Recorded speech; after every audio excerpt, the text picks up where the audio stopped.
Welcome to MoggyBoxCraft. I'm Deborah and welcome back to my greenhouse and garden. Today's video is going to be all about what's happening in my garden in August, what I'm harvesting and what I'm replanting to replace it. So let's start off with these fruit bushes and fruit trees behind me running up the side of my garden. We've got such a good crop of apples this year, and for the first time ever we have pears. Maybe not a load of pears, but quite a lot of pears. Well, for me anyway. Last year we had no pears, and the year before that I only had 2. So this year it is a great success so far. So the blackcurrants and the blackberries are coming along lovely. Well, kinda. I find them really shilpit. I think it translates to meaning sharp or bitter. Andy calls them winky fruit. It's not my fave. So over the next couple of years I'm going to be replacing them with something I prefer. Probably like brambles or raspberries or strawberries. Maybe not strawberries, but raspberries or brambles. The red currants are doing brilliant this year. So I'm going to get them harvested, and while I'm picking the red currants I'm going to be pruning them right back because they're completely drowning out the raspberries. And I really want the raspberries to do better. In all honesty, red currants aren't my favourite either. I'm going to freeze these, and when I've got time I'm going to make them into jam. So we're back in the greenhouse because the cucumbers are ready to harvest. So whenever I think the cucumbers are big enough, I just take a pair of secateurs, snip them off, give them a wash, and they're ready to eat. And they should continue to produce more cucumbers throughout August and September. There's also loads of tomatoes that are still green. I'm just waiting for them to ripen. With such a lot of growth at the moment on the tomatoes, you just want to remember to keep cutting them back, to keep the air circulating and make sure more energy goes into the tomatoes than foliage. So remember to keep removing all these side shoots, because you really want all that energy to go into making more tomatoes than more leaves. The sweet corn is really starting to shoot up and look really good. We even have a few cobs appearing. It's not going to be long before these are ready to eat. So when I was planting up the sweet corn, I think I got my varieties mixed up a wee bit. So I'm not sure which variety is in which planter. I found growing sweet corn over the years really hit or miss. I've tried growing it outside a few times, but mostly due to probably our temperamental Scottish weather, it has never been a success. Growing sweet corn in the greenhouse is the only way I can get it to produce a corn on the cob, or a successful cob. I think the first year I grew sweet corn in the greenhouse was the most successful though, simply because I grew them in the sunnier spot.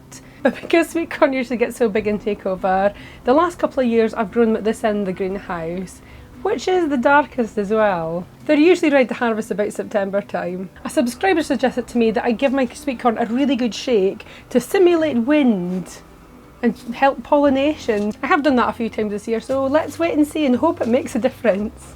On to the raised beds. So it's finally time to harvest the garlic. I've just been pulling out one bulb a week just to check on how it's doing, so I think it's about as good as it's going to get.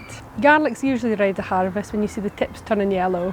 So I just pull them out as best I can, bunch a handful of them together, pop them over a bucket and then cut off the excess stems and then hold them together using an elastic band. You can apparently leave them to dry for a while and then plait them together, but I think this might be a project for a different year. I just feel like I've not got the time this year to do that. I just need to get them dried. That's it, that's as good as it's going to get. And then to dry them I just pop them on my converted clothes rail along with my onions that I harvested last month. I've also been growing potatoes in buckets this year, only because I had some extra seed potatoes left over. And I've never tried it before, so I thought I would give it a go. So these are Charlotte potatoes. They're little white salad potatoes that are best harvested early. As you can see, these leaves are completely died back, so it's time to get these harvested and see what produce we've grown. I'm just dumping them out where I harvested the garlic from because I plan to plant tatties here next. But watch out for these tiny seed potatoes because they're as bad as mint plants. They will grow ferociously anywhere you leave them. Wherever you've planted tatties in previous years, you will find tatties popping up for years to come. So I ended up just dumping the contents out to find the tatties. So this is the first time I've grown tatties in a bucket, and I think I'd highly recommend it. Although I think we could have harvested these bucket potatoes a tiny bit sooner, because when we boiled them to eat them, they were pretty mealy and crumbly, and I do prefer a waxy potato. So if you have any variety recommendations for me, pop them in the comments below because I would love to hear them, because I really want to find the perfect small white waxy potato. Chef's kiss. If you can help me find that, I would be forever grateful. So with the success of my Charlotte potatoes in buckets, I thought I'd go ahead and harvest my other potatoes I've grown in buckets. Although they haven't flowered yet, I do think leaves are starting to die back a little bit, so I'm going to risk digging them up and seeing what we've grown.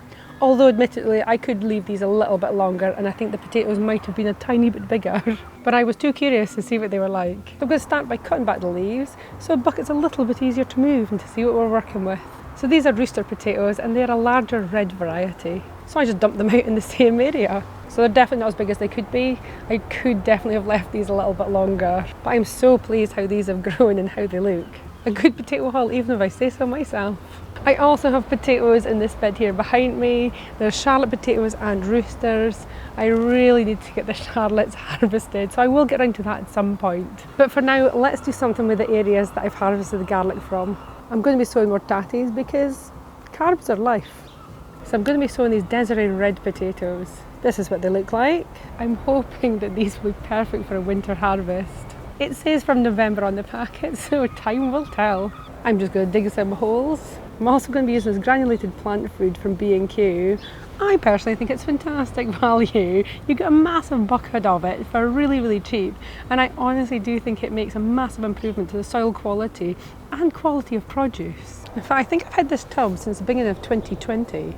I'd say that's pretty good value, isn't it? So after I've added the potatoes and covered them over, and remember to add a marker so you remember what you've planted and where, and then just water in. And I've also added some bamboo canes to the top so the cats don't use the lovely newly fluffy soil to poop in, because no one wants cat poop on their potatoes. We're starting to really reap the benefits of having a garden at the moment. So I've managed to harvest lettuce, cucumber, red currants of course, loads of strawberries which I'm so pleased about and they taste delicious, and a great harvest of potatoes. I've also harvested my last Ramasco cauliflower. Again, not very successful. I think I finally have to admit cauliflower in my garden and brassicas are just not ever really going to work that well. I just don't think I've got a big enough garden for them. So that bed is also free for some extra planting this month. Thought I'd give you a little update on the seedlings I just planted a couple of weeks ago. They're growing reasonably well. So the carrots are a bit sporadic, let's be fair.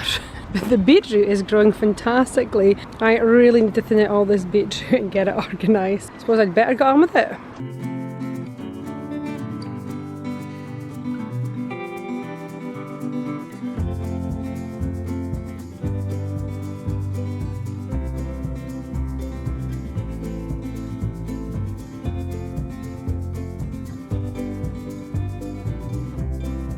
Here's to August and continuing the harvest.